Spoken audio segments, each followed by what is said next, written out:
বাড়ি ফিরে দিনু তার স্ত্রীর হাতে বাজার ভর্তি ব্যাগটি দিয়ে বলে, এই নাও গিন্নি, ব্যাগ ভর্তি করে বাজার করে নিয়ে এসেছি।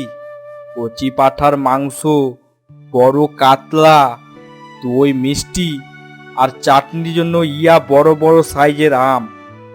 ভালো করে একটু রান্না করো দেখিনি, এইরকম খাবার অনেক দিন খাইনি। আজ আমরা সবাই মিলে জমিয়ে বেশ খাবো। আর শোনো গিন্নি, এই নাও তোমার জন্য নতুন লাল টকটকে শাড়ি, বাবা আর মায়ের জন্য শাড়ি ও ধুতির পাঞ্জাবি নিয়ে এসেছি, আর মেয়ে দুটির জন্য জামা নিয়ে এসেছি। আর একে ডেকে দিয়ে দাও। আচ্ছা, তুমি কি আজ পুরো হাটটিকেই বাড়িতে উঠিয়ে নিয়ে এসেছো?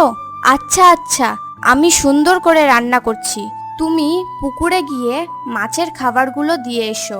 আর শোনো, তাড়াতাড়ি বাড়িতে এসো। হ্যাঁ, সবাই একসাথে বসে খাবো। দিনু তার স্ত্রীর কথা মতো মাছের খাবার ভরা বস্তাটি মাথায় নিয়ে পুকুরের দিকে যায়।